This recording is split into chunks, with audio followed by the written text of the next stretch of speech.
Meeting ಮುಗಿಸ್ಕೊಬರೋವರೆಗೂ Mehta ಸಾರ್ನ ನೀವು manage ಮಾಡ್ಬೇಕು. Sir, ಅವ್ರನ್ನ ಮ್ಯಾನೇಜ್ ಮಾಡೋದು ನನ್ನ ಕೆಲಸ ಅಲ್ಲ ಸರ್. ವಾಟ್? ನನಗೆ ಎದುರುತ್ರ ಕೊಡ್ತೀರಾ ನೀವು? ಎದುರುತ್ರ ಅಲ್ಲ ಸರ್, ಪ್ಲೀಸ್ ಅರ್ಥ ಮಾಡ್ಕೊಳ್ಳಿ. ಆ ಮನುಷ್ಯ ಸರಿ ಇಲ್ಲ. ಅವ್ರು ಸರಿ ಇಲ್ವಂತೆ. ಅವ್ರ ಮನುಷ್ಯ ಅಲ್ಲ, ಮೆಹತಾ ಸಾರ್. ನಾನು ಅದನ್ನೇ ಹೇಳ್ತಿದ್ದೀನಿ ಸರ್. ಅವ್ನ ಮನುಷ್ಯ ಅಲ್ಲ, ಹೆಣ್ಣಿನ ಬೆಲೆನೇ ಗೊತ್ತಿಲ್ಲದೆ ಇರೋ ಮೃಗ. ಅವ್ರ ಮೃಗನೋ ಯಾರ ಮಗನೋ ನನಗೆ ಬೇಕಾಗಿಲ್ಲ. ಅವರಿಂದ ನಮ್ಮ ಕಂಪ್ನಿಗೆ ಒಳ್ಳೇದಾಗ್ತಿದೆ ಅಷ್ಟೇ. ಕೆಲಸ ಮಾಡೋಕ್ಕಾಗಲ್ಲ ಅಂತ ಹೇಳಿ ಸುಮ್ಮನೆ ಅವ್ರ ಮೇಲೆ ಆರೋಪ ಹೊರಿಸ್ಬೇಡಿ. ನೋಡ್ರಿ, ಮೆಹತಾ ಅವರಿಂದ ನಮ್ಮ ಕಂಪ್ನಿಗೆ ಕೋಟ್ಯಾಂತರ ರೂಪಾಯಿ ಬಿಸ್ನೆಸ್ ಆಗ್ತಾ ಇದೆ. ಅದರಿಂದ ನೀವು ನಾನು ಹೇಳ್ದಾಗ ಕೇಳಬೇಕು. ಇದು ನನ್ನ ಆರ್ಡ್ರ್. ನೋಡಿಮ್ಮ, ರಿಸೆಪ್ಷನಿಸ್ಟ್ ಅಂತಂದರೆ ಬರೀ ಫೋನ್ ರಿಸೀವ್ ಮಾಡೋದಷ್ಟೇ ಕೆಲಸ ಅಲ್ಲ. ನಮ್ಮ ಆಫೀಸ್ಗೆ ದೊಡ್ಡ ಬಿಸ್ನೆಸ್ ಮೆನ್ಸ್ ಬಂದಾಗ ಅವ್ರನ್ನ ಕರೆದು ಕೂರಿಸಿ ನಗ್ತಾ ಮಾತಾಡ್ತಾ ಪರ್ಸನಲ್ ಆಗಿ ಅಟ್ಯಾಚ್ಮೆಂಟ್ ತಗೊಂಡು ಪರ್ಸನಲ್ ಆಗಿ ಮಾತಾಡ್ತಾ ಬಿಸ್ನೆಸ್ ಕುದುರಿಸ್ಬೇಕು. ಮಿಸ್ಟರ್ ಡೀಲಿಂಗ್ ರಾಜ್, ಯಾರ ಹತ್ರ ಮಾತಾಡ್ತಾ ಇದ್ಯಾ? ಒಂದ್ ಹೆಣ್ಣಿನ ಮುಂದೆ ಈ ತರ ಮಾತಾಡೋದಕ್ಕೆ ನಾಚಿಕೆ ಆಗಲ್ಲ ನಿಂಗೆ?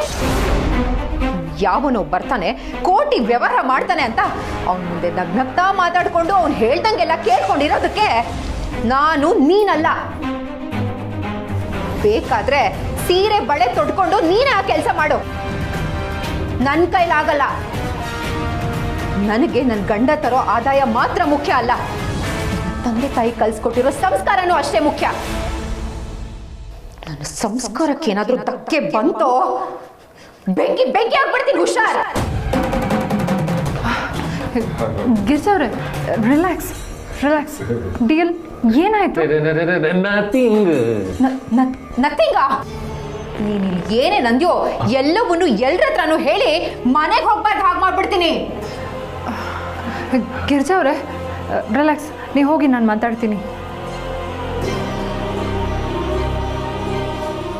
ಮಾರ್ಗಿ ಅವ್ರು ಹೇಳಿದ್ರು ಒಂದೇ ಒಂದು ಕಾರಣಕ್ಕೆ ನಿನ್ನ ಸುಮ್ಮನೆ ಬಿಡ್ತಾ ಇದ್ದೀನಿ. ಇಲ್ಲ ಅಂದಿದ್ರೆ ನೀನು ಗ್ರಾಚಾರ ಬಿಡಿಸ್ಬಿಡ್ತಾ ಇದ್ದೆ. ನನ್ನ ಗಂಡ ಅದು ಹೆಂಗೆ ನಿನ್ ಜೊತೆ ಏಗ್ತಿದಾರೋ.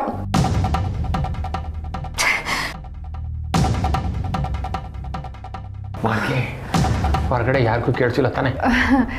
ಇಲ್ಲ ಡಿಯಲ್, ಏನೂ ಕೇಳಿಸ್ಲಿಲ್ಲ, ಅದಕ್ಕೆ ನಾನು ಬಂದೆ. So nice of you.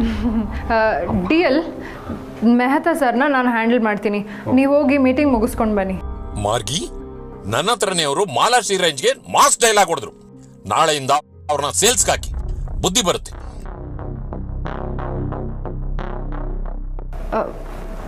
Okay dual.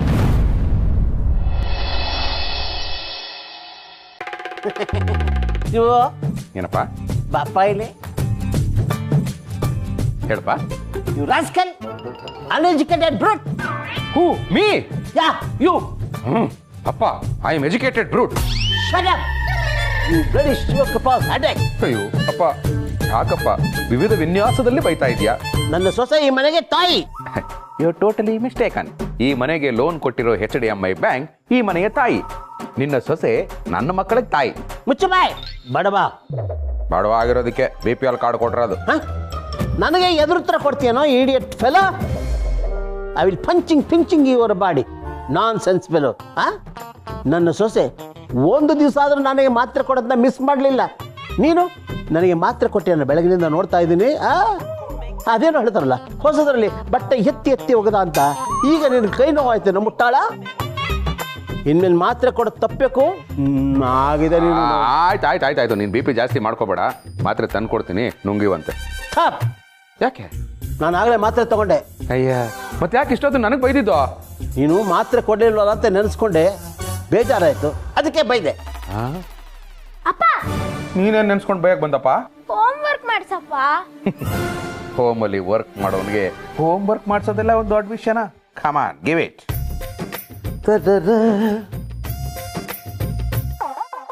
ಏ ಶಿವಕೃಪಾ ಹೆಡ್ಯಾಕ್, ನಾನ್ಸೆನ್ಸ್ ಫೆಲೋ, ದಟ್ಟಿ ಫೆಲೋ, ಫೆಲೋ. ಇವಾಗ ಏನು ನೆನ್ಸ್ಕೊಂಡು ಬೈತಾ ಇದೆಯಪ್ಪ? ಅದು ಮರ್ತಾಯ್ತು. You can proceed. ಇದೇನು ದೊಡ್ಡ ವಿಷಯ ಅಲ್ಲ ಕಣೋ. ನೋಡು, ಇದಕ್ಕೂ ಸೆಂಟ್ರಲ್ಲಿ ಪ್ಲಸ್ ಇದೆಯಲ್ಲ, ಎರಡನ್ನು ಆ್ಯಡ್ ಮಾಡು, ಈಕ್ವಲ್ಸ್ ಬರೀ, ಆನ್ಸರ್ ಬರುತ್ತೆ ಅಷ್ಟೇ. ಏ ಇಡಿಯಟ್ ಡರ್ಟಿ ಫೆಲೋ. ಓ, ನೆನ್ಪಾಯ್ತಪ್ಪ. ಆಗಲೇ ಯಾಕೋ ನಂಗೆ ಟೀ ಕೊಡ್ಲಿಲ್ಲ ನೀನು? ಯಾವ ಟೀ? ಕುಡಿಯ ಟೀ. ಅಪ್ಪ ತಂದೆ, ತಂದು ಕೊಡುವೆ, ವೆಯ್ಟ್ ಮಾಡು. ಬಂದೇ.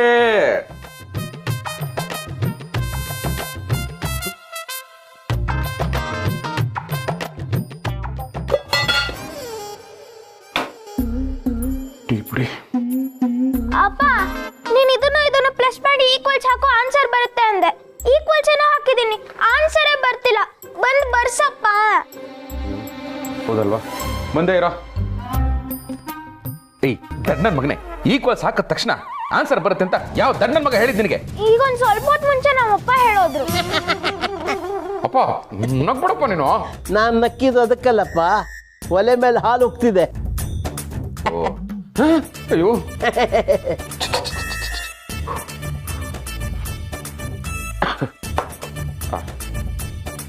ಹೇಯ್, ಹಾಲು ಉಕ್ತು ಅಂತ ಹಾಗೆ ಬಿಟ್ಬಿಡ್ಬೇಡ, ಹಾಗೆ ಕಲೆ ಉಳ್ಕೊಂಡ್ಬಿಡುತ್ತೆ. ಆಮೇಲೆ ಅದನ್ನ ಕ್ಲೀನ್ ಮಾಡಕ್ಕೆ ಅರ್ಧ ಕೆಜಿ ಸೋಪ್ ಪೌಡರ್ ಖರ್ಚಾಗತ್ತೆ. ಅದು ನನಗೆ ಗೊತ್ತು, ಯು ಡೋಂಟ್ ವರಿ. ಊಟಕ್ಕೆ ಇನ್ನೂ ಏನು ಮಾಡಿಲ್ಲ, ವರಿ ಮಾಡ್ಕೋಬೇಕಾದವ್ ನಾನಲ್ಲ, ನೀನು ಮರಿ. ಅಡುಗೆ ಬೇರೆ ಮಾಡ್ಬೇಕಾ? ಅಯ್ಯಯ್ಯೋ, ಮನೆಯವ್ರನ್ನೂ ಮೇಂಟೈನ್ ಮಾಡಿಕೊಂಡು ಅಡುಗೆನೂ ಮಾಡೋಕ್ಕೆ ನನ್ನ ಕೈಲಂತೂ ಆಗಲ್ಲ. ಏನು ಮಾಡಲಿ, ಏನು ಮಾಡೋದು? ಇವತ್ತು ಪುಟ್ಟಕ್ಕನ ಮೆಚ್ಚೆ ಗಟ್ಟಿ, ಆದರೆ ಇರೋ ದುಡ್ಡೆಲ್ಲ ಖಾಲಿ ಆಗೋಯ್ತಲ್ಲ. ಹಾಂ, ಇಂಥ ಟೈಮಲ್ಲಿ ಸ್ನೇಹಿತ ಇರೋದು ಯಾಕೆ? ಸಹಾಯ ಮಾಡೋಕ್ಕೆ.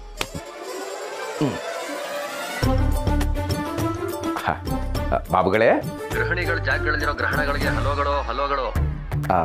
ಆಡ್ಕೊಳ್ಳೋದು ಆಡ್ಕೋತೀಯ, ಆದರೆ ಒಂದು 500 ರುಪೀಸು ಫೋನ್ ಪೇ ಮಾಡಿ ಆಮೇಲೆ ಆಡ್ಕೊಳ್ಳೋ. ಶಿವಪ್ಪನೆ, ನೀನು ಒಬ್ಬ ಗಂಡ್ಸ್ಗಳೇನೋ ನಾಚಿಕೆಗೊಳಾಗಲ್ಲ. ಹಿಂಗೆ ನಿನ್ನ ಹೆಂಡತಿಗಳು ಇಲ್ಲಿ ಕಷ್ಟಗಳು ಪಟ್ಕೊಂಡು ದುಡಿತಾ ಇದ್ರೆ ನೀ ಮನೆಗಳಲ್ಲಿ ಕುತ್ಕೊಂಡು ಕಾಸುಗಳು ಕೇಳ್ತಾ ಇದೆಯಲ್ಲ. ನಿನ್ನ ಜನ್ಮಕ್ಕೆ ಎಷ್ಟು ಬೆಂಕಿಗಳು ಹಾಕ ಅಂತ ಬೇರೆಯವ್ರಿಗಾದ್ರೆ ಹೇಳ್ಬಿಡ್ತಿದ್ದೆ, ಆದರೆ ನೀನು ಫ್ರೆಂಡ್ಗಳಲ್ವಾ, ಹೇಳಲ್ಲ, ಕಾಸುಗಳು ಕಳಿಸ್ತೀನಿ. ಬಾಬುಗಳೇ, ನೀನು ಇಷ್ಟೊತ್ತು ಏನೇನು ಹೇಳ್ದೋ ನಾನು ಕೇಳಿಸ್ಕೊಳ್ಳೇ ಇಲ್ಲ. Thank you. ಅಪ್ಪ, ಓ ಬಂದೇ ಬಿಡ್ತು. Babu is very fast. Giri ಬರೋದು ಲೇಟ್ ಆಗುತ್ತೆ, ಅವಳು ಬರೋಷ್ಟರಲ್ಲಿ ಅಡುಗೆನ ಅಲ್ಲ ಊಟನ ತಂದು ಬಿಡ್ತೀನಿ. Problem solve. ಪುಟ್ಟಕ್ಕ, ಅಯ್ಯೋ ನಾಳೆಗೆ ಏನಪ್ಪಾ ತಿಂಡಿ ಮಾಡಲಿ? ಅಕ್ಕಿ ನೆನೆಸಿದ್ದಿದ್ರೆ ಇಡ್ಲಿಗೋ ದೋಸೆಗೋ ಹಾಕ್ಬೋದಾಗಿತ್ತಲ್ಲ. ಅಯ್ಯೋ ದೇವ್ರೆ, ಮನೆ ಕೆಲಸ ಮಾಡಿ ಸುಸ್ತಾಗಿ ಮಲ್ಕೊಂಡು ಇಷ್ಟೊತ್ತಿಗೆ ಗೊರ್ಕೆ ಹೊಡಿತಿರ್ತಾರೆ ಅನ್ಕೊಂಡ್ರೆ ಇವ್ರೇನು ಏನೋ ಸ್ಕೀಮ್ ಹಾಕೊಂಡು ಕೂತಿದಾರಲ್ಲ. ಓಹೋ, ಬಂದ್ಯಾಗ್ರಿ ರೀ, ನಮ್ಮಿಬ್ರು ಚಾಲೆಂಜ್ ಮುಗಿಯೋವರೆಗೂ ಇದು ಸೇತುವೆ, ಇದು ಹೀಗೆ ಇರಬೇಕು. ಅಯ್ಯೋ ಗಿರಿ, ಹಾಡೇ ಕೇಳಿಲ್ವಾ? ಮಲ್ಲಿಗೆ ಒಂದೂರು, ಸಂಪಿಗೆ ಒಂದೂರು, ನಡುವಲ್ಲಿ ಈ ಸೇತುವೆ ಯಾಕೆ ಬೇಕು? ಬೇಕು ಅಷ್ಟೇ ರೀ. ಕರೆದಾಗಿರಿ, ಅದೇನು ಅಂದ್ರೆ ಹೇಳು ಹೇಳು ಹೇಳು ಹೇಳು. ಕೇಳಿಸ್ಕೊಳಕ್ಕೆ ಕಿವಿ ಇದ್ರೆ ಸಾಕು, ದಿಂಬು ಬೇಡ. ಈ ವಿಷಯನ ಐಸಾಕ್ ನ್ಯೂಟನ್ ಅವರು ನನ್ನ ಕಿವಿಲಿ ಹೇಳಿದ್ರು, ನಾನು ಮಾರ್ಕೊಟ್ಟಿದ್ದೆ. ಹಾಳಾಗೋಗ್ಲಿ, ಏನು ವಿಷಯ? ರೀ, ಆಫೀಸಲ್ಲಿ ನನ್ನ ರಿಸೆಪ್ಷನಿಸ್ಟ್ ಕೆಲಸದಿಂದ ಸೇಲ್ಸ್ ಕೆಲಸಕ್ಕೆ ಪ್ರಮೋಟ್ ಮಾಡಿದ್ದಾರೆ. Wow Giri, congratulations. Thank you. ಮತ್ತೆ ನಿಮ್ದು ಮನೇಲಿ ಕೆಲಸ ಹೇಗಾಯ್ತು? Well, the weather was favorable and the pitch was quite wet. ನನ್ನ ಕೆಲಸ ಸ್ಮೂತ್ ಆಗೇ ಇತ್ತು. Flawless, unstoppable, uninterrupted. ಆಯ್ತಾಯ್ತು ಸಾಕು. ಮಾವ ಮಕ್ಕಳು ಹೇಳಿದ್ರು, ಆಗ್ಲೇ ಗೊತ್ತಾಯ್ತು. ಓ, ಆಗ್ಲೇ ಹೋಮ್ವರ್ಕ್ ಬರೆದ್ಬಿಟ್ರಾ? ಆದರೆ ನಾವು ನಿಮ್ಮ ಹಾಗಲ್ಲ, ಕೂಗಾಡೋದು ಕಿರ್ಚಾಡೋದು ಎಲ್ಲ ಮಾಡಲ್ಲ, ಸಮಾಧಾನವಾಗಿ ನಡ್ಸ್ಕೊಂಡು ಹೋಗ್ತೀವಿ. ಆಯ್ತಾಯ್ತು, ನೋಡೋಣ, ಇನ್ನು ಟೈಮ್ ಇದೆ. ಗೊತ್ತು ಟೈಮ್ ಇದೆ ಅಂತ. ಮಲ್ಕೋ ರೀ. ಕರ್ದಾಗಿರಿ. ಹಾ ರೀ, ಅದೇನು ಅಂದ್ರೆ ಏನ್ ಗಿರಿ, ಸೋಲೊಪ್ಕೊಳ್ತ್ಯಾ? ಅದಲ್ಲ ರೀ, ನೀವು ಯಾವಾಗಲೂ ಮನೆಗೆ ಬರೋವಾಗ ನಂಗೆ ಏನಾದ್ರು ತೊಗೊಂಬಂದು ಕೊಡ್ತಾ ಇದ್ರಿ. ಈಗ ಮನೆ ಕೆಲಸ ನೀವು ಮಾಡ್ತಿದ್ದೀರಾ, ನಾನು ಆಚೆ ಹೋಗಿ ದುಡಿತಿದ್ದೀನಿ, ಅದಕ್ಕೆ ನಾನು ನಿಮ್ಗೇನೋ ತಂದಿದ್ದೀನಿ ರೀ. ಏನು ನನಗೋಸ್ಕರ ತಂದಿದ್ಯಾ? ಏನ್ ತಂದಿದ್ಯಾ? ಇರಿ.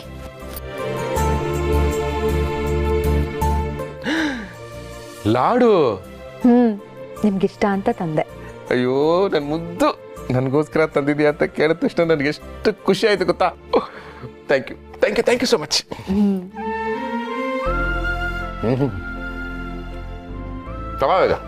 ಸೂಪರ್. ನೋಡಿದ್ರಾ, ದಿನ ಪೂರ್ತಿ ಮನೇಲೇ ಇದ್ದು ಮನೆಯವ್ರಿಗೋಸ್ಕರ ಅಂತ ದುಡಿಯೋ ಹೆಂಡತಿಗೆ ಆಚೆಯಿಂದ ಬರೋವಾಗ ಗಂಡ ಏನಾದ್ರೂ ತಂದ್ಕೊಟ್ರೆ ಎಷ್ಟು ಖುಷಿ ಆಗತ್ತೆ ಅಂತ ಈಗ್ಲಾದ್ರೂ ಗೊತ್ತಾಯ್ತಾ? ಗೊತ್ತಾಯ್ತು ಗಿರಿ, ಗೊತ್ತಾಯ್ತು. ಅದು ನಾವು ಯಾವುದೋ ಟೆನ್ಷನಲ್ಲಿ ಮರ್ತು ಬಿಡ್ತೀವಿ, ಆದರೆ ಈ ಖುಷಿನ ಅನುಭವಿಸ್ದಾಗಲೇ ನನಗೂ ಗೊತ್ತಾಗಿದ್ದು. Giri, I love you. I love you too. Giri, I love you. I love you too. ಮಲ್ಕೊಳ್ಳಿ.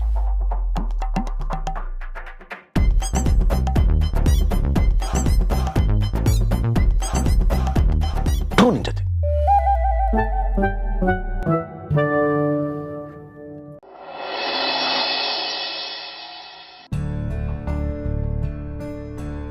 ಇದುವರೆಗೂ 4 ಅಂಗಡಿ ಸುತ್ತಿದ್ದೀನಿ. ಹೊಸ ಆರ್ಡ್ರು ಕೊಟ್ಟಿಲ್ಲ, ಕೊಟ್ಟಿರೋ ಆರ್ಡ್ರಿಗೆ ದುಡ್ಡು ಕೊಟ್ಟಿಲ್ಲ. ಕಲೆಕ್ಷನ್ ಮಾಡದೆ ಆಫೀಸ್ಗೆ ಏನಾದರೂ ಹೋದ್ರೆ ಆ ಮ್ಯಾನೇಜರ್ ಬಾಯಿಗೆ ಬಂದಾಗ ಬೈತಾನೆ. ಮೊದಲೇ ಹೇಳಿದಾನೆ ಹೆಣ್ಣು ಗಂಡು ಅಂತ ಮುಖಮುಖಿ ನೋಡಲ್ಲ ಅಂತ. ದೇವ್ರೆ ದೇವ್ರೆ, ನೀನೇ ಒಂದು ದಾರಿ ತೋರ್ಸಪ್ಪ. ಹಾಂ ಸರಿ ಹೇಳಿ, ಆಯ್ತು ಆಮೇಲೆ ಮಾಡ್ತೀನಿ. ಹಾಂ ಹೇಳಮ್ಮ. ನಮಸ್ತೆ ಸರ್, ನಾನು Girija, working in Raja underwear ಮತ್ತು ಬನಿಯಾನ್ಗಳು. ಇದನ್ನ ನೀವು ಹೊರಗೂ ಹಾಕೋಬಹುದು. ಅಲ್ಲ, ಇದೇ ಡೈಲಾಗು ಬಟ್ ನೇಮ್ ಚೇಂಜು, ಇದೇ ಲೈನು ಬಟ್ ಟೋನ್ ಚೇಂಜು. ಇದನ್ನ ಎಲ್ಲೋ ಕೇಳಿದ್ದೀನಲ್ಲ. ಇದನ್ನ ನಮ್ಮ ಯಜಮಾನ್ರು ಆಗಾಗ ಹೇಳ್ತಿರ್ತಾರೆ ಸರ್. ಓಹೋ, ನಮ್ಮ ಶಿವಪ್ರಸಾದ್ ಅವ್ರ ಮಿಸಸ್ಸಾ ನೀವು? ಹೌದು ಸರ್. ಅಲ್ಲಮ್ಮ, ನಾರ್ಮಲ್ ಆಗಿ ಗಂಡ ಹೆಂಡತಿ ಫೀಲಿಂಗ್ನ ಎಕ್ಸ್ಚೇಂಜ್ ಮಾಡ್ಕೊಳ್ತಾರೆ. ನೀವು ನೋಡಿದ್ರೆ ಪ್ರೊಫೆಷನ್ ಎಕ್ಸ್ಚೇಂಜ್ ಮಾಡ್ಕೊಂಡ್ಬಿಟ್ಟಿದ್ದೀರಲ್ಲಮ್ಮ. ಸ್ವಲ್ಪ ದಿನದ ಮಟ್ಟಿಗೆ ಸರ್. ಅದೆಲ್ಲ ಬಿಡಿ. ಈಗ ನಾನು ಯಾಕೆ ಬಂದಿದ್ದು ಅಂದ್ರೆ, ಗೊತ್ತು ಬಿಡಮ್ಮ. ನಾನಿನ್ನೂ ಏನು ಹೇಳೇ ಇಲ್ವಲ್ಲ ಸರ್. ಅಯ್ಯೋ, ಹೇಳ್ದೆ ಆದ್ರೂ ಅರ್ಥ ಆಗತ್ತೆ ಬಿಡಮ್ಮ. ನೋಡಮ್ಮ, ನಿಮ್ ಗಂಡ ಬಂದಿದ್ರೆ ಬಾಯಿ ತುಂಬಾ ಬೈದು ಕಳಿಸ್ತಾ ಇದ್ದೆ, ಆದ್ರೆ ನಿಮ್ಮನ್ ಕಳಿಸಿ ಬಚಾವ್ ಆಗ್ಬಿಟ್ಟ. ನಿಮ್ಮನ್ನ ನೋಡಿದ್ರೆ ಕೊಟ್ಟಿರೋ ಮಾಲ್ಗೆ ದುಡ್ಡು ಕಲೆಕ್ಟ್ ಮಾಡ್ಕೊಂಡು ಹೋಗಕ್ ಬಂದಂಗಿದೆ. ನೋಡಿಮ್ಮ, ನಮ್ ಗೋಡೌನ್ ತುಂಬಾ ನಿಮ್ಮ ರಾಜ ಚಡ್ಡಿಗಳಿವೆ. ಇದುವರೆಗೂ ಯಾರು ಅದನ್ನ ಮುಟ್ಟಕ್ಕೂ ಬಂದಿಲ್ಲ. ನಿಮ್ಮ ಕಂಪ್ನಿ ಸಾವಾಸನೂ ಬೇಡ. ಆದಷ್ಟು ಬೇಗ ಒಂದು ಗಾಡಿ ಕಳಿಸಿ ಅದನ್ನೆಲ್ಲ ವಾಪಸ್ ತಗೊಂಡೋಗಕ್ ಹೇಳಿ. ಸರ್ ಸರ್ ಸರ್, ಏನ್ ಸರ್ ಈಗ ಹೀಗೆ ಹೇಳ್ತಿದ್ದೀರಲ್ಲ? ಕೊಟ್ಟು 6 ತಿಂಗಳಾಗಿದೆ. ಇವತ್ತು ಸ್ವಲ್ಪ ಅಮೌಂಟ್ ಕೊಡಿ ಸರ್, ಉಳಿದಿದ್ದ ಅಮೌಂಟ್ ನಾಳೆ ಕೊಡಿ ಸರ್. ಪರವಾಗಿಲ್ಲಮ್ಮ, ನೀವು ಶಿವುಕಿನ ಜೋರಾಗಿದ್ದೀರಾ. ಏನೋ ಹೆಣ್ಮಗಳು ಒಂದೇ ಕಾರಣಕ್ಕೆ ಬರೀ ಬಾಯಿ ಮಾತಲ್ಲಿ ಮಾತಾಡ್ತಾ ಇದ್ದೀನಿ. ಇವಾಗ ನೀವು ಆಚೆ ಹೋಗ್ಲಿಲ್ಲ ಅಂದ್ರೆ ನಮ್ಮ ಅಂಗಡಿಲಿ ನೆಲ ಒರೆಸೋ ಹೆಂಗಸನ್ ಕರೆಸಿ ನಿಮ್ಮನ್ನ ಆಚೆ ದಬ್ಬಿಸ್ಬೇಕಾಗತ್ತೆ. ಏನ್ ಸರ್ ಇಷ್ಟು ಕೆಟ್ಟದಾಗ ಮಾತಾಡ್ತಿದ್ದೀರಾ? ನೋಡಿಮ್ಮ, ಇದು ನಿಮ್ಗೆ ಹೊಸ್ತು ಅನ್ಸತ್ತೆ. ಬೇಕಾದ್ರೆ ನಿಮ್ ಯಜಮಾನ್ರನ್ನೇ ಹೋಗಿ ಕೇಳಿ. ನಾನಾದ್ರೂ ಪರವಾಗಿಲ್ಲ, ನನ್ನ ಜಾಗದಲ್ಲಿ ಬೇರೆ ಯಾರಾದ್ರೂ ಇದ್ದಿದ್ರೆ ಇನ್ನು ಕೆಟ್ಟದಾಗ ಮಾತಾಡೋದು ಅಲ್ಲದೆ ನಿಮ್ಮ ಬಾಕ್ಸ್ಗಳನ್ನ ತೆಗೆದು ನಿಮ್ ಮುಖದ ಮೇಲೆ ಎಸ್ತಿರೋರು. ಸುಮ್ಮನೆ ತಲೆ ತಿನ್ಬೇಡಿ, ಹೋಗಿಮ್ಮ.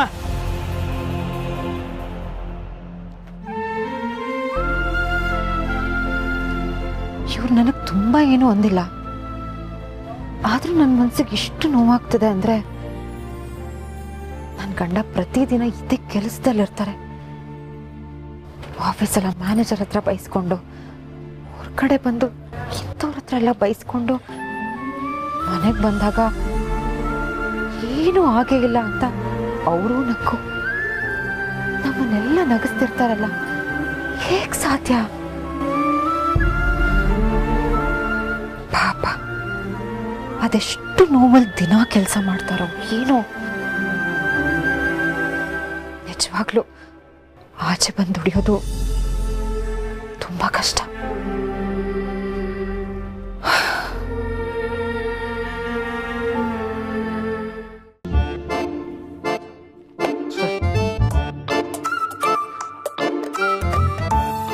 ಶಿವಪ್ಪಣ್ಣ, ಯಾರ ಸಲುವಾಗಿ ಕಾಯಕತ್ತೀರಿ? ಬಿಸಿಲು ಬರಲಿ ಅಂತ ಕಾಯ್ತಾ ಇದ್ದೀನಿ, ಕಾಯಿಸ್ಕೊಳಕ್ಕೆ.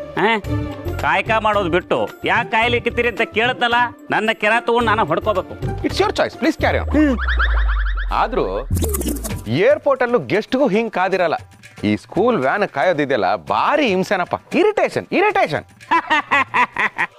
ಶಿವಪ್ಪಣ್ಣ, ಗಿರಿಜಾವೇನಿ ದಿನ ಇದೇ ಜಾಗದಾಗ ನಿಂತು ಮಕ್ಕಳ ಸಲುವಾಗಿ ಕಾಯ್ತಿರ್ತಾರ್ರಿ. ಆದ್ರೆ ಅವರು ನಿಮ್ ತರ ಒಂದಿನಾನು ಬೇಸರ ಮಾಡ್ಕೊಲಿಲ್ಲ. ಓ, ನನ್ನ ಹೆಂಡತಿ ಪರವಾಗಿ ಮಾತಾಡ್ತೀಯಾ? ಹಾಗಾದ್ರೆ ನೀನು ಬೇಕರಿ ಬಾಕಿ ಕಟ್ಟು, ನಾನು ಕೊಡಲ್ಲ. ಶಿವಪ್ಪಣ್ಣ, ಹಂಗ್ ಮಾಡ್ಲಿಕ್ಕೆ ಹೋಗ್ಬೇಡ್ರಿ. ನಾವ್ ಯಾವತ್ತಿದ್ರು ನಿಮ್ ಪರಾಣ. ಅದು ಹಂಗೇ ಮೇಂಟೈನ್ ಮಾಡು.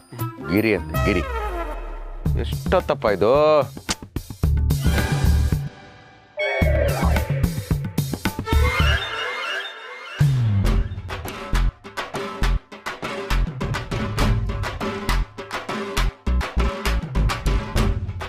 ಅಯ್ಯೋ, ಯಾಕೆ ಅಮ್ಮ ಹೀಗೆ ಗುರಾಯಿಸ್ತಾ ಇದ್ದಾಳೆ? ನನ್ನನ್ನೇನಾದರೂ ಮಕ್ಕಳು ಕಳ್ಳ ಅನ್ಕೊಂಡ್ಬಿಟ್ಲಾ? ಯಾವುದಕ್ಕೂ ಮಾತಾಡಿಸಿ ಕ್ಲಾರಿಟಿ ತಗೊಳ್ಳೋದು ಒಳ್ಳೇದು. ಪೊಲೀಸು ಗಿಲೀಸು ಬಂದರೆ ಮೊದಲು ಕೊಟ್ಟು ಆಮೇಲೆ ಕೇಳ್ತಾರೆ, ಯಾರು ನೀನು ಅಂತ. ಹಲೋ ಸರ್, ನಾನು ನಿಮ್ಮನ್ನ ಎಲ್ಲೋ ನೋಡ್ದಾಗಿದೆಯಲ್ಲ? ಅಫ್ಕೋರ್ಸ್ ನೋಡಿರಲೇಬೇಕು, ಯಾಕೆಂದ್ರೆ ನಾನು ಈ ಏರಿಯಾದಲ್ಲಿ world famous. Myself Shivaprasad, working in Raja ಚಡ್ಡಿ ಮತ್ತು ಬನಿಯನ್ಗಳು. ಇದನ್ನ ನೀವು ಹೊರಗೂ ಹಾಕಬಹುದು. At present working in Shivakrupa private limited, home department. ನನ್ನ ಮಗನ ಸ್ಕೂಲ್ ವ್ಯಾನ್ ಬರಬೇಕು, ಅದಕ್ಕೋಸ್ಕರ ಕಾಯ್ತಾ ಇದ್ದೀನಿ. ಓ ಹೌದಾ? ಗಿರಿಜಾ ಅವ್ರು ಯಾವಾಗಲೂ ನಿಮ್ಮ ಬಗ್ಗೆನೇ ಹೇಳ್ತಾ ಇರ್ತಾರೆ. ಸ್ಕೂಲ್ ವ್ಯಾನ್ ಬರೋದು ಲೇಟ್ ಆದರೆ ಅಂತೂ ಅವ್ರು ಆಡೋ ಮಾತಲ್ಲಿ 80% ನಿಮ್ಮದೇ ಗುಣಗಾನ. ಅವಳು ಹಾಗೇನೆ, ನನ್ನ ಬಗ್ಗೆ ತುಂಬಾ ಪ್ರೀತಿ. ನನಗೂ ಅಷ್ಟೇ. No, I am committed. ಹಾಗೆಲ್ಲ ನನ್ನ ಬಗ್ಗೆ ಪ್ರೀತಿ ಇಟ್ಕೊಳ್ಳೋದು ತುಂಬಾ ತಪ್ಪಾಗುತ್ತೆ. ಅಯ್ಯೋ ಸರ್, ನಾನು ನಿಮ್ಮ ಬಗ್ಗೆ ಎಲ್ಲ ಹೇಳಿದ್ದು, ನನ್ನ ಗಂಡನ ಬಗ್ಗೆ ಹೇಳಕ್ ಬಂದೆ ಅಷ್ಟೇ. Extremely sorry, due to the weather this confusion. Sorry. ಬಂತು.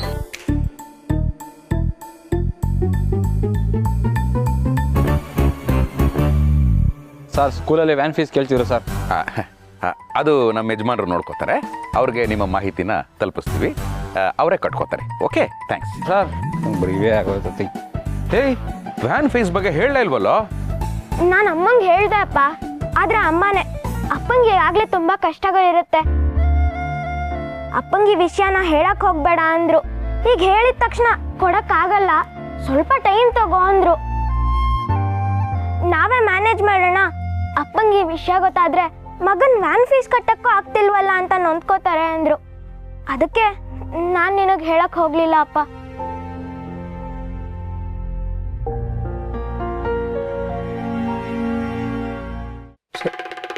ಬೆರಳು ತೋರಿಸಿದ್ರೆ ಹಸ್ತಾನೆ ನುಂಗೋ ಸೇಲ್ಸ್ ಮ್ಯಾನ್ ನಾನು. ಅಂತದ್ರಲ್ಲಿ ನಾನೇ ನನ್ನ ಬೆರಳನ್ನ ಕೊಯ್ಕೊಂಡಿದ್ದೀನಿ. ಇದೆಲ್ಲ ಬೇಕಿತ್ತ ನನಗೆ? ಬೆರಳೆ ಕೊಯ್ಕೊಂಡ್ಬಿಟ್ಟಿದ್ರೆ ಫುಲ್ ಆಗಿ ನಾಳೆ ದಿವಸ ನಾನು ಶ್ರೀಮಂತ ಆದ್ಮೇಲೆ ದುಡ್ಡು ಎಣ್ಸೋದು ಎಷ್ಟು ಕಷ್ಟ ಆಗ್ತಾ ಇತ್ತು. ಸತ್ಯ, ದೇವರು ದೊಡ್ಡವ್ರು, ಸ್ವಲ್ಪದ್ರಲ್ಲೇ ಬಚಾವಾದೆ. ಶಿವಣ್ಣ, ಎಕ್ಸ್ಕ್ಯೂಸ್ ಮೀ, ನಾನು ಇಲ್ಲೇ ಇದ್ದೀನಿ. ಏನಿದು, ಒಬ್ಬರೇ ಬಂದಿದ್ದೀರಾ? ಲೋಟಾನೇ ಬಂದಿಲ್ಲ? ಹೈ, ಎಷ್ಟು ಚೆನ್ನಾಗಿ ಕಂಡಿಡ್ಬಿಟ್ರಿ ನೋಡಿ. ಗಿರ್ಜಾಗಿಂತ ನೀವೇ ನನಗೆ ಕಂಫರ್ಟ್ ಆಗ್ಬಿಟ್ರಿ. ಶಿವಣ್ಣ, ಇದೇನಿದು ಕೈಗೆ ಆಯಿಂಟ್ಮೆಂಟ್ ಹಚ್ಕೋತಾ ಇದ್ದೀರಾ? ಚಾಲಕನ ಅಜಾಗರೂಕತೆಯಿಂದ ಆದ ಅಪಘಾತ, ಸ್ವಲ್ಪದರಲ್ಲೇ ತಪ್ಪಿದ ದುರಂತ. ಚಡ್ಡಿ ಸೇಲಿಂಗ್ ಬಿಟ್ಬಿಟ್ಟು ಮೋಟಾರ್ ಡ್ರೈವಿಂಗ್ ಕೆಲ್ಸಕ್ಕೆ ಯಾವಾಗ ಸೇರ್ಕೊಂಡ್ರಿ? ನೀವು ಈ ತರ ರೈಮಿಂಗ್ ಅಲ್ಲಿ ಮಾತಾಡಿದ್ರೆ ನಂಗೆ ಸ್ವಲ್ಪನೂ ಇಷ್ಟ ಆಗಲ್ಲ. ಬಂದ ವಿಷಯ ಹೇಳಿ. ಅದು ಏನಿಲ್ಲ ಶಿವಣ್ಣ. ಹಾಗಾದ್ರೆ ವಾರ್ತೆಗಳು ಮುಕ್ತಾಯವಾಯ್ತು, ತಾವಿನ್ನು ಹೊರಡ್ಬೋದು. ಅಯ್ಯಯ್ಯೋ, ವಾರ್ತೆಗಳು ಇನ್ನೂ ಇದೆ. ಓ, ಹಾಗಾದ್ರೆ ಓದಿ. ನಮ್ಮ ಯಜಮಾನ್ರು ಪಲಾವ್ ತಿನ್ಬೇಕು ಅಂತ ಹೇಳಿದ್ರ. ಪಲಾವ್ ಮಾಡೋಣ ಅಂತ ಹೋದೆ. ಗ್ಯಾಸ್ ಇದೆ, ಎಣ್ಣೆ ಇದೆ, ಚಕ್ಕೆ ಇದೆ, ಲವಂಗ ಇದೆ, ಈರುಳ್ಳಿ ಇದೆ, ಬೆಳ್ಳುಳ್ಳಿ ಇದೆ, ಶುಂಠಿ ಇದೆ. ಆದ್ರೆ ಅಕ್ಕಿ ಇಲ್ವಾ? ಹಾ, ಅಕ್ಕಿನೂ ಇದೆ ಅಣ್ಣ, ಆದ್ರೆ ಬಾಸುಮತಿ ಅಕ್ಕಿ ಇಲ್ಲ. ಸುಮತಿ ಅಕ್ಕಿ ಇಲ್ಲ. ಅದಕ್ಕೆ ಒಂದೇ ಒಂದು ಗ್ಲಾಸ್ ಕೊಟ್ಬಿಡಿ, ನಾಳೆನೆ ವಾಪಸ್ ಕೊಟ್ಬಿಡ್ತೀನಿ. ಓ, ಈ ಸರಿ ಅಕ್ಕಿ ಜೊತೆ ಗ್ಲಾಸು ಫ್ರೀ ಕೊಡ್ಬೇಕಾ? ಅಯ್ಯಯ್ಯೋ ಇಲ್ಲ, ಅಕ್ಕಿ ಗ್ಲಾಸು ಎರಡು ನಾಳೆನೆ ವಾಪಸ್ ಕೊಟ್ಬಿಡ್ತೀನಿ. ಆಹಾ, ನಾವು ಕೊಟ್ಟಿರೋ ರೇಷನ್ನ ನೀವು ನಿಯತ್ತಾಗಿ ವಾಪಸ್ ತಂದ್ಕೊಟ್ಟಿದ್ರೆ ಇನ್ನೊಂದು ತಿಂಗಳು ರೇಷನ್ ಅಂಗಡಿ ಕಡೆ ಹೋಗೋಷ್ಟೇ ಇರ್ತಾ ಇರ್ಲಿಲ್ಲ. ಏನಣ್ಣ ಯೋಚನೆ ಮಾಡ್ತಿದ್ದೀರಾ? ಏನಿಲ್ಲ. ಅಲ್ಲ, ಸೊಸೈಟಿ ಅಕ್ಕಿಲಿ ಪಲಾವ್ ಮಾಡಿದ್ರೆ ನಿಮ್ಮ ಯಜಮಾನ್ರ ಗಂಟ್ಲಲ್ಲಿ ಇಳಿಯಲ್ವಾ? ಅಯ್ಯಯ್ಯೋ, ಹಂಗೇನಿಲ್ಲ ಅಣ್ಣ. ಸೊಸೈಟಿ ಅಕ್ಕಿಲ್ ಮಾಡಿದ್ರೆ ಅನ್ನ ಎಲ್ಲ ಮುದ್ದೆ ಆಗ್ಬಿಡುತ್ತೆ. ಹಾಗಾದ್ರೆ ನಿಮ್ಮ ಯಜಮಾನ್ರಿಗೆ ಪಲಾವ್ನ ತಿನ್ನೋದು ಬೇಡ, ನುಂಗಿ ಅಂತ ಹೇಳಿ.